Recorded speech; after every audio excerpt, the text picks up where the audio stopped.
Assalamualaikum warahmatullahi wabarakatuh. Kami dari kelompok 5 akan memaparkan materi tentang pusat pertanggungjawaban dengan mata kuliah Sistem Pengendalian Manajemen, dosen pengampu Dr. Zulfa Ismawati MPD, Program Studi Manajemen Dakwah 5A, Universitas Islam Negeri Said Ali Rahmatullah Tulung Agung. Adapun anggota dari kelompok 5 yang pertama yaitu Azkia Lukba Salsabila dengan NIM 1263112010005. Yang kedua Karisma Sania Agustin dengan NIM 1263112010008. Yang ketiga yaitu Farah Nailul Muna dengan NIM 1263112010029. Adapun topik yang akan dibahas yang pertama yaitu pusat pertanggungjawaban, yang kedua pusat pendapatan, yang ketiga pusat beban, yang keempat administrasi dan pendukung, yang kelima pusat penelitian dan pengembangan, dan yang keenam yaitu pusat pemasaran.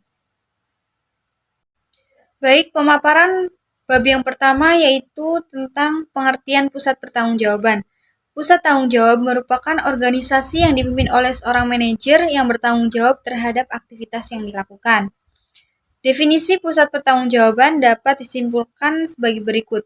Yang pertama, pusat pertanggungjawaban adalah organisasi yang dipimpin oleh seorang manajer yang bertanggung jawab terhadap aktivitas yang dilakukan.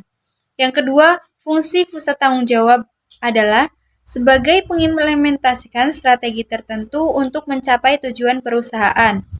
Yang ketiga yaitu pusat pertanggungjawaban memperoleh input yang digunakan untuk menyelesaikan pekerjaan atau aktivitasnya dan menghasilkan output. Jadi pusat pertanggungjawaban ini adalah tempat berlangsungnya proses pengendalian dalam sebuah perusahaan. Nah, pusat tanggung jawab ini merupakan struktur dan sistem pengendalian itu sendiri dan memberi tanggung jawab kepada subunit-unit organisasi tertentu. Selanjutnya yaitu sifat pusat tanggung jawab. Pusat tanggung jawab muncul guna mewujudkan satu atau lebih maksud yang disebut dengan cita-cita.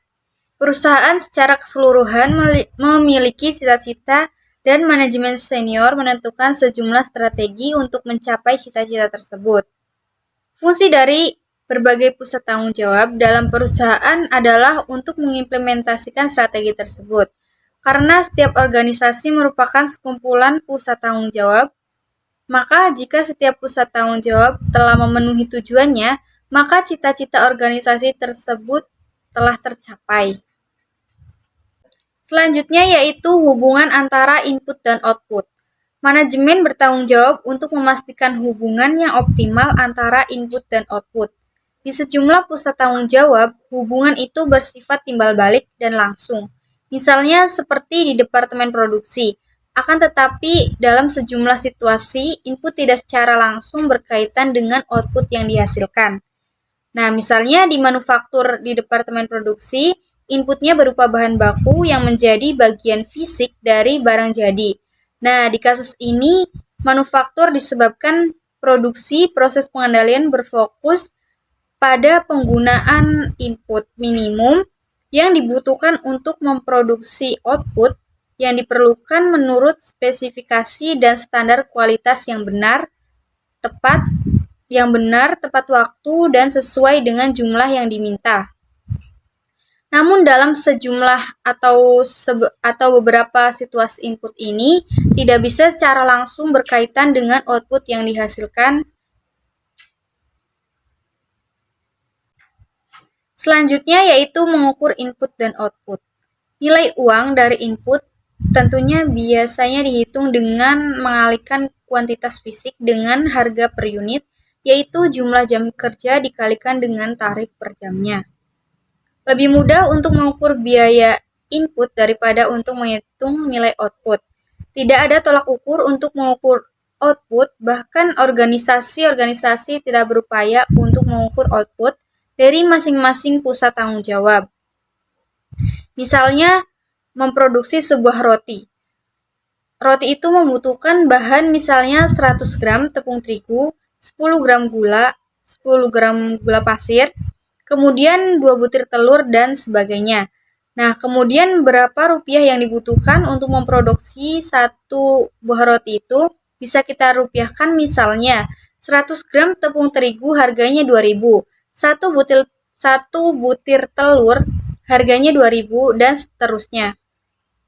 Dijumlah jadi satu buah roti harganya 7.500 misalnya. Nah, itu bisa kita tentukan dari macam-macam jenis ukuran fisik. Kita samakan ke dalam nilai uang. Dari input tertentu biasanya dihitung dengan mengalihkan kuantitas fisik dengan harga per unit. Biaya adalah suatu ukuran moneter dari jumlah sumber daya yang digunakan oleh suatu pusat tanggung jawab. Jadi kalau biaya tadi lebih jelas untuk menghitungnya dibanding ketika kita harus menghitung output. Selanjutnya yaitu efisiensi dan efektivitas.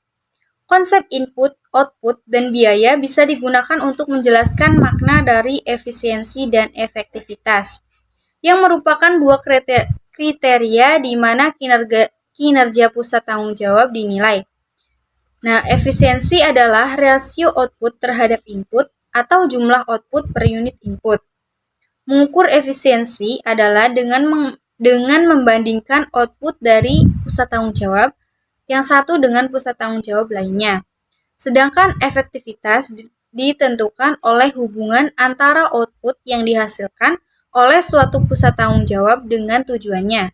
Semakin besar output yang dikontribusikan terhadap tujuan, maka semakin efektiflah unit tersebut. Efisiensi dan efektivitas satu sama lain saling berkaitan. Setiap usaha tanggung jawab harus efektif dan efisien, di mana organisasi harus mencapai tujuannya dengan cara yang optimal. Secara ringkas, suatu pusat tanggung jawab akan bersifat efisien jika melakukan sesuatu yang tepat dan bersifat efektif jika melakukan hal-hal yang tepat. Kemudian kaitan efektivitas dan efisiensi dengan peranan laba. Tujuan utama dari setiap perusahaan yang berorientasi pada laba adalah memperoleh laba yang memuaskan. Oleh karena itu, laba merupakan tolak ukur yang penting atas efektivitas karena laba merupakan selisih antara pendapatan atau ukuran output dan biaya atau ukuran input. Laba juga merupakan ukuran efisiensi. Dengan kata lain, laba bisa menjadi tolak ukur baik untuk efektivitas maupun efisiensi. Selanjutnya yaitu jenis-jenis pusat tanggung jawab. Ada 4 jenis pusat tanggung jawab digolongkan menurut sifat input atau output moneter yang diukur untuk tujuan pengendalian. Yang pertama yaitu pusat pendapatan, yang kedua pusat beban, yang ketiga pusat laba, dan yang keempat pusat investasi. Nah, di pusat pendapatan, output diukur secara moneter. Di pusat beban, input yang diukur. Di pusat laba, baik pendapatan, output, maupun beban, input diukur, dan di pusat investasi, kaitan antara laba dan investasi diukur. Selanjutnya yaitu pusat pendapatan. Pusat pendapatan adalah pusat pertanggungjawaban yang prestasi manajernya diukur berdasarkan output yang diukur secara moneter. Akan tetapi tidak dihubungkan dengan inputnya atau beban, dan di pusat pendapatan suatu output diukur secara moneter. Akan tetapi tidak ada upaya formal dilakukan untuk menaikkan input dengan output. Jadi tidak ada upaya formal dalam kata lain antara input berupa biaya dengan pendapatan itu sendiri sebagai output itu kaitannya tidak bisa ditentukan. Nah, pusat pendapatan merupakan unit pemasaran atau penjualan yang tak memiliki wewenang untuk menetapkan harga jual dan tidak bertanggung jawab atas harga pokok penjualan.